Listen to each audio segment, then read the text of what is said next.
You're listening to UCW Radio. In your face. What we got here is a failure to communicate. Oh, have I got your attention now? For lack of a better word, is good. You know what I mean? Money to be made in a place like this. Money never sleeps, pal. You're crazy. You know what it takes to sell real estate? It takes brass. I'm falling, and I can't get up. All right, welcome to Money Never Sleeps, the show where we talk about anything and everything that impacts the flow of money from around the corner to around the world. Happy Friday, everyone. I hope that your week has been tremendous. I hope you've, making sure you're getting your fitness in, and you've had a lot of success this week, achieving your goals and getting one step closer to achieving your big dreams. And you got to dream big in life.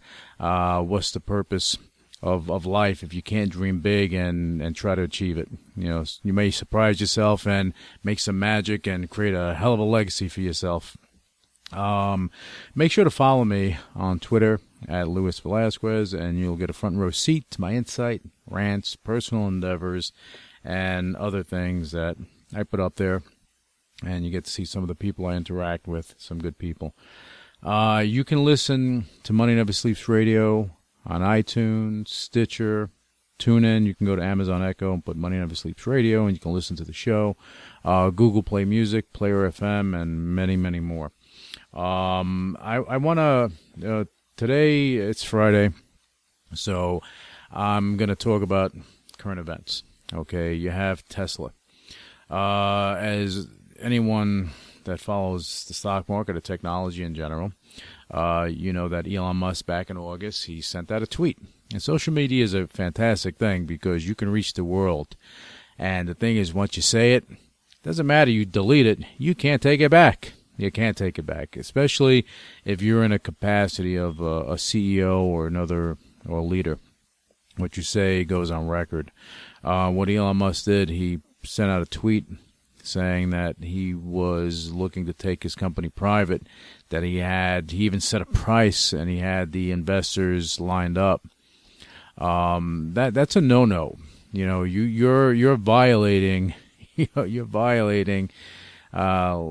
guess your fiduciary responsibility to your company. And you can't go, you're violating the law, because you're letting out information that may not be accurate and may be confidential, and it is not public knowledge. If it's not public knowledge, okay, you don't have everything lined up. So basically what you're saying is going to induce people to trade, and inducing people to trade, you wind up having an impact, and it's a material event when you do that.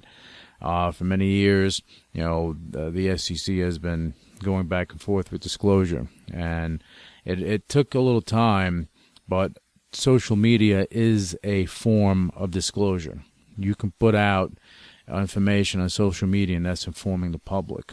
But it has to be accurate. You have to make sure your T's are crossed and your I's are dotted before you do that, especially when it comes to a material event like taking the company private. Anyway, the stock went up, stock came down. Elon Musk went on Joe Rogan's show. He was smoking weed and he was drinking whiskey. Whatever he does in the privacy of his own home is his own business, right? You put yourself on blast on not even a local, regional, no, on an international platform like the Joe Rogan show. He has millions and millions and tens of millions of people listen to his show, watch his show. So you just put yourself out there in the biggest way. So with that tweet, what wound up happening this week, the SEC filed a suit against Elon Musk for fraud. Now, the way they did it was interesting to me because, look, I've been in this business for a long time, and I know a lot of people that have been through the gambit with the SEC. When the SEC, they file different suits for different reasons, but this is interesting because the way they did this kind of smells a little bit like a suit they would file if they were going to pursue criminal charges after. Okay, and that, again, I don't know if that's happening or not, but I'm just saying that's what it smells like. Okay, hopefully that doesn't happen. Elon Musk had the ability to settle, okay, where he would relinquish his chairman role. He would remain the CEO. He would have to have 2 independent board members on his board, and he would essentially lose total control of his company that he's had for some time. So he didn't want it. He said no. That was it. His board backs him on it. So he went out and he hired the legal team that helped Mark Cuban to defeat the SEC. Okay, so he's done that. I think that, I like Elon Musk. I think he's a hell of an innovator. He's a visionary. And he's going to go back. He's going to go down in history books as one of America's greats. There's no question as far as technology is concerned and innovation. And with what he's looking to do with Tesla, he's going to go. He'll be right there with all the other greats in American innovation and business. So he should go and talk to Mark Cuban. I've seen. People I know, friends of mine, that have been dragged through the mud with the SEC, and it's a sad state of affairs because the burden of proof is on you. They file a suit, now you have to defend yourself, and you have to defend yourself with vigor because you're going against a government agency. So, fighting against the government in any capacity is costly. He has money, so that's not an issue, but it beats you down. And you have to keep coming back, and it beats you down. Your reputation gets scarred, everything else. Just look at, my friend Lynn Tilton. She went through that. And the thing is that after years, she won. And that's the thing here. You're fighting the SEC. It's not going to be something that's going to be over in a day. It's going to take months. It could take years before that's all over. So he's going to be running a company, battling that, going through that, and all the little coffins are going to open up, and all the information that's out there is going to wind up coming to light, and that becomes torturous on anyone, So I feel for him. So again, this comes from one tweet, okay, because that investor that he had lined up, the Saudi. A sovereign wealth fund, they actually invested in his competition. So you see, he didn't have the investor lined up. So it going private is probably a moonshot at this point. Okay, but hopefully he comes out of this unscathed, or at least, in a way that he can continue to run Tesla, because I do believe if he should lose control or leave the company, that Tesla is over, done. He is the visionary. He is the nucleus of that company. Without him, there's nothing. So for the investors' sake, let's hope that happens. I'm sure the shorts are happy about this because they're shorting the crap out of it, and they have been. They thought it was too high. So you have winners and losers all over. Okay, now I just want to touch on the Kavanaugh. The hearings.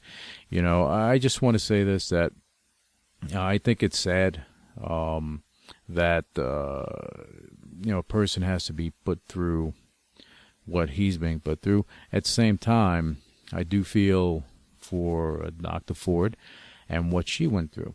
No woman, no girl, no child, no one, no human being should be subjected to sexual assault. Okay, on any level, okay? But, in this case, you're talking about something that was 36 years ago. I know his character is in question with it, and that's what this all comes down to, his character, right? So if he did it, yeah, they should probably look at, the next candidate if he did something like that. But I do believe people evolve. There's no excuse for doing something like that. That's a big if. There's no proof that he did it. And if something like this happened way back when, something should have been said, And now all these other women are coming out of the woodwork. It's like, okay, That's interesting. I mean, how people run for political office in this environment now with social media the way it is, and their whole life is on the big screen, okay, is a mystery to me, because it can tear you apart. All right. I mean, just look at what's happening to him. It's I mean, from an FBI probe on down to being probed by the public, to being probed by everyone, the Senate, everyone has something to say.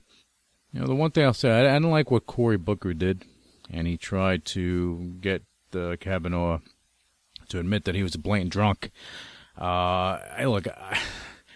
I believe that if you're going to go and you're looking for a lifetime on the Supreme Court, you should be suitable for the job. Your reputation, your character should be, without question, pristine to a point. But we're all human.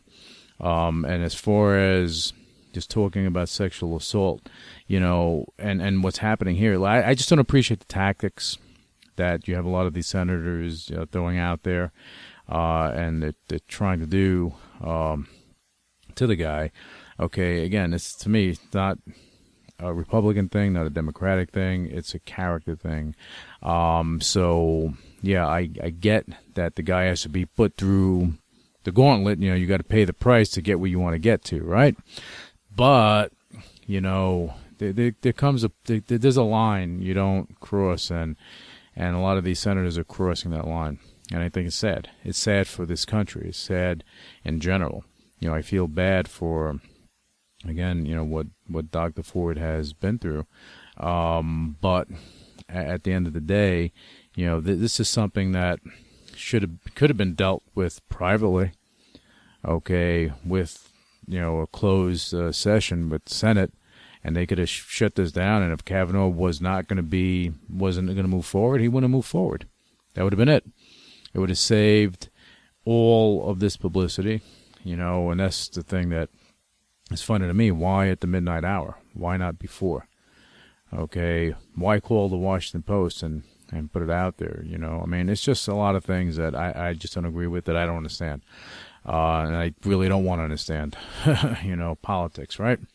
Anyway, but again, I don't think that anyone, a man, woman, or child, should have to deal with any sexual assault. I think it's horrible, disgusting, and the people that do it, you guys, you should pay a price for the things that you do. Okay, the things that you do, how if you're a predator, and how you prey on a person. Look at what's happening with the Jehovah's Witness. They have to pay a settlement for $35 million for something that happened to a young lady when she was a child. She was sexually assaulted, abused. Okay, I don't think that any religious organization has a right to cover this stuff up. Okay, when you go to church or any religious building, or you're within a religious community, when you go in there, that is, without a doubt, that's safety. That's a safe place. It should be a safe place. It should be that.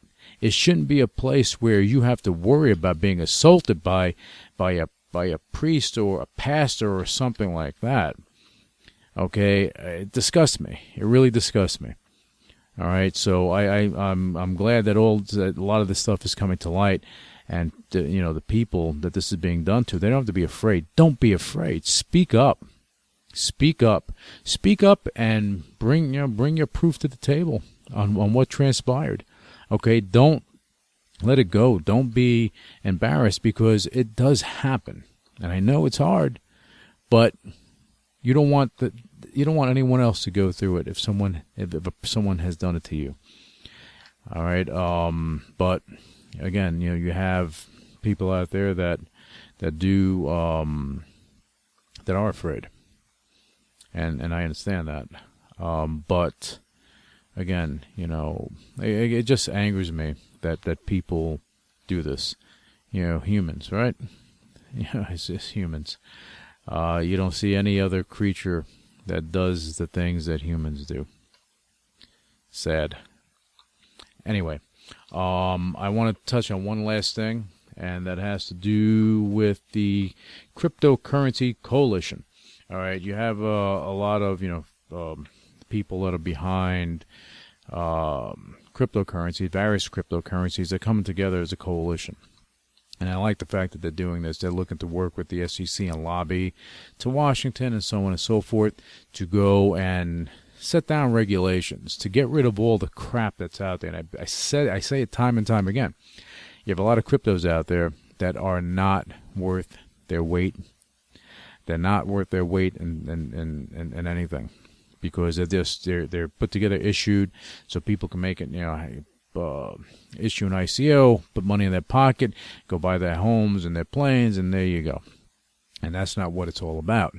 When you're dealing with putting together a digital asset platform, a network, there has to be a utilization of the coins. There has to be a reason they exist. The network has to serve a purpose.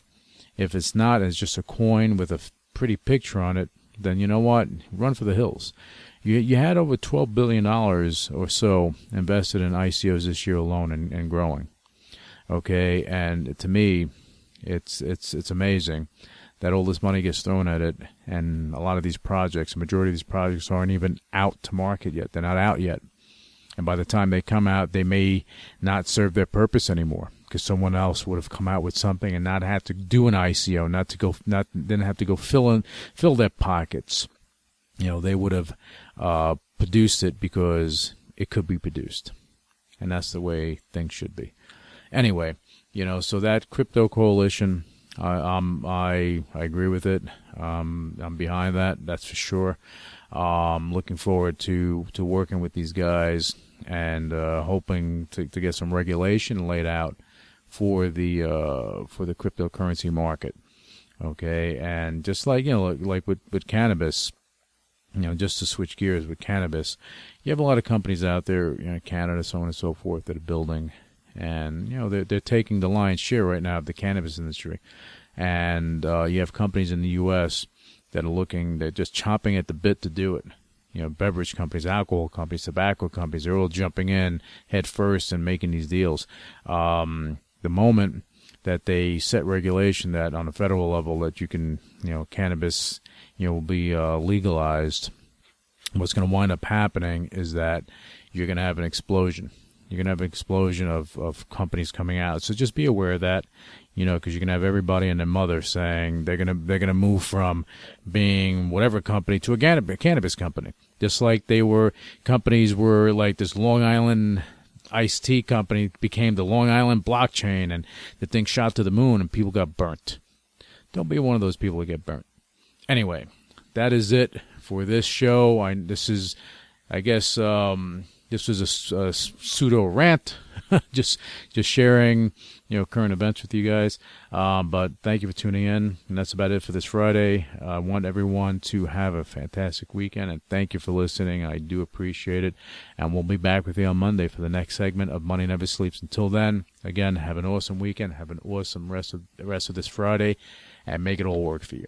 All right, take care. Thanks. Initiating shutdown sequence. You're listening to UCW Radio. In your face. What is your major malfunction? So let it be written. So let it be done. Ladies and gentlemen, my mother thanks you, my father thanks you, my sister thanks you, and I thank you. All opinions expressed by Luis Velazquez on the Money Never Sleeps radio show and its website are solely his opinions and do not reflect the opinions of the UCW radio show or their parent company or affiliates, and may have been previously disseminated by him on television, radio, internet, or another medium. You should not treat any opinion expressed by him as a specific inducement to make a particular investment or follow a particular strategy, but only as an expression of his opinion. His opinions are based upon information he considers to be reliable, but neither the UCW radio show nor its affiliates, parent companies, and or subsidiaries warrant its completeness or accuracy, and it should not be relied upon as such. The UCW radio show, Luis Velazquez, its affiliates, parent companies, and or subsidiaries are not under any obligation to update or correct any information provided on the radio show or on the website. His statements and opinions are subject to change without notice. No part of his compensation from the UCW radio show is related to the specific opinions he expresses. Please read the full disclaimer on MoneyNeverSleepsRadio.com.